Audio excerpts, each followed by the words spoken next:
Guys, quality sleep is one of the things that impacts everything. Everything in your life is directly impacted by the quality and the quantity of the sleep that you get.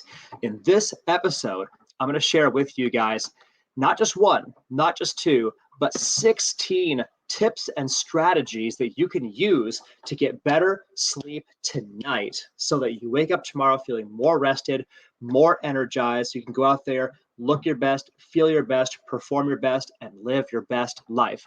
Tune in. 16 tips and strategies are coming your way. Welcome to the CrossFit Edwardsville Community Podcast, where we hear and learn from our coaches, CrossFitters, and Glen Ed community leaders. Now, here are your hosts, Dallas and Greg.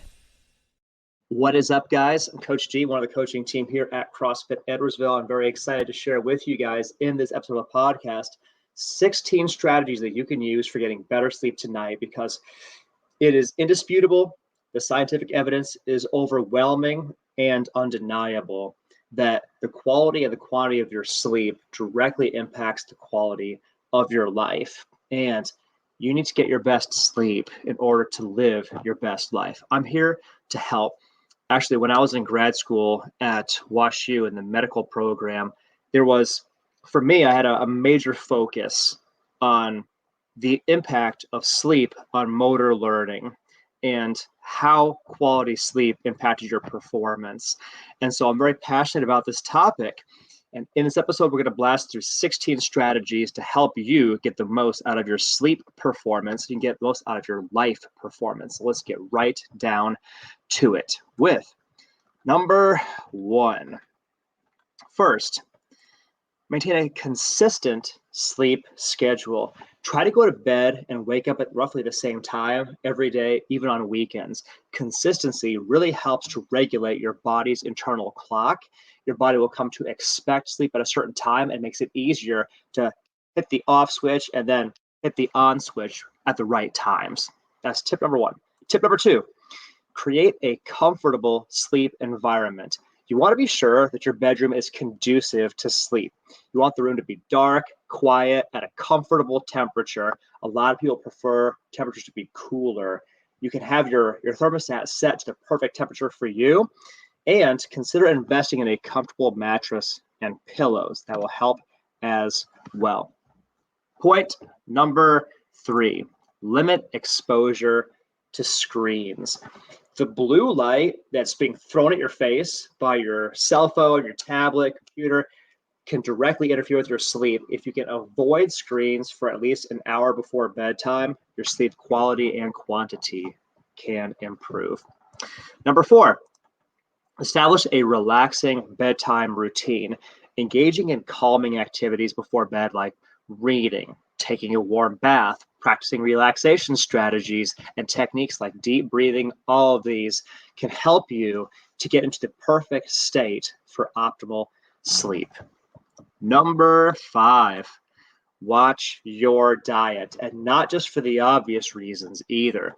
Now, you want to consider avoiding heavier meals, avoiding caffeine and alcohol close to bedtime. Those things in particular can disrupt sleep patterns, but focusing and actually eating a healthy diet that is congruent with your values, I believe that a big part of the reason, and one of the things we hear a lot from people who do healthy eating consistently and regularly, they sleep better at night. And I believe a big part of that is they're living congruent with their own values. And so they have a sense of peace with themselves, inside of themselves, instead of going to bed feeling the sense of guilt or shame or self-loathing about the bad decisions they made with food.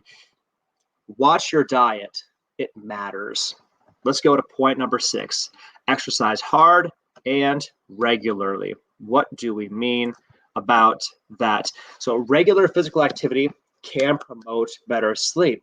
And you want to avoid doing like really vigorous activity right before bedtime because it might be stimulating, but having a really hard workout during the day gives your body the stimulus and the reason to say, okay, I know that I need to get this restorative sleep and recovery.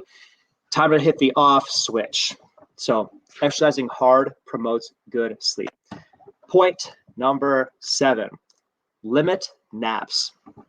Now, short power naps like 30 minutes or less can be beneficial, but longer or irregular napping during the day can directly interfere with nighttime sleep. So limit naps unless it's mission critical, unless there's no other option for catching up on lost sleep. Let's go to point number 8, manage stress.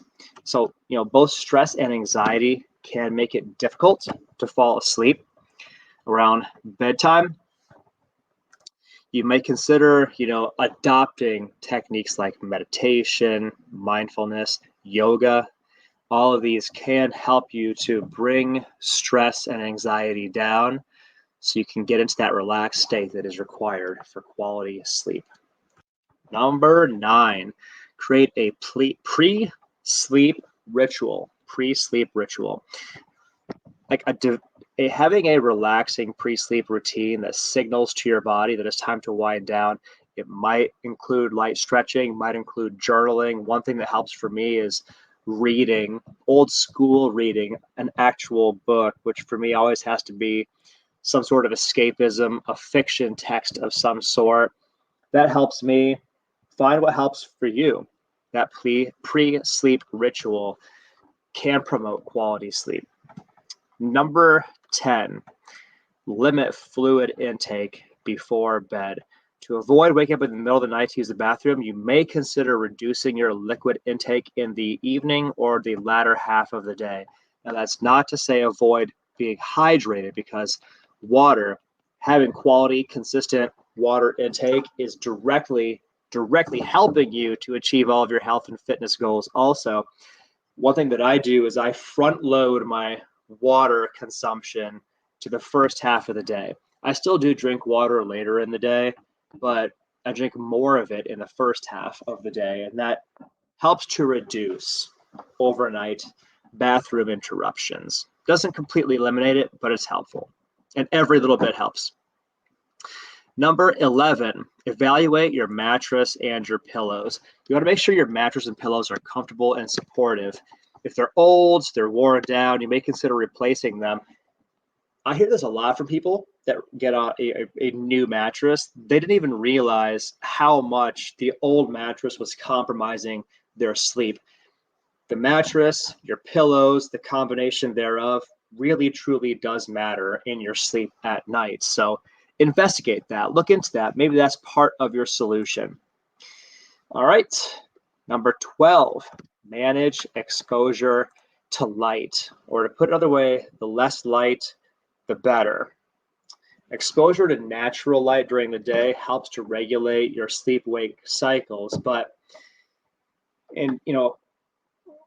being outside during the day, getting sunlight really does help with regulating your circadian rhythms, your sleep-wake cycles.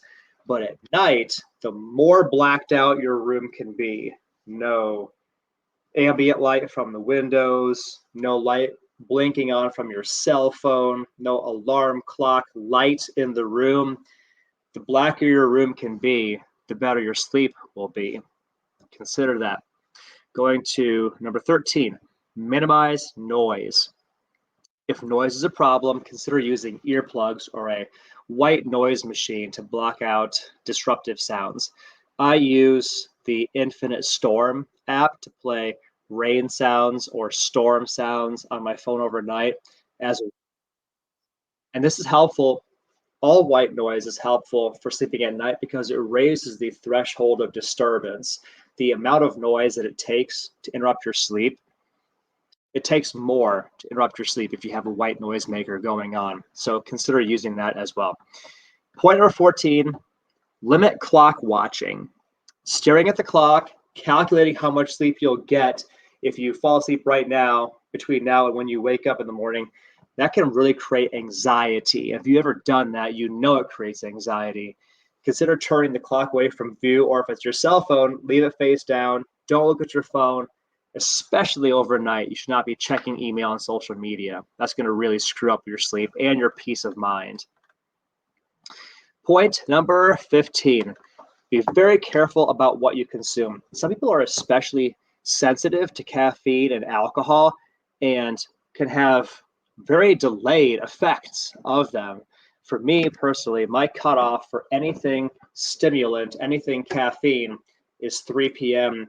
each day, although I often stop consuming caffeine way before then, just to be sure it doesn't interrupt my sleep at night. So be very careful about that, especially in the latter half of the day.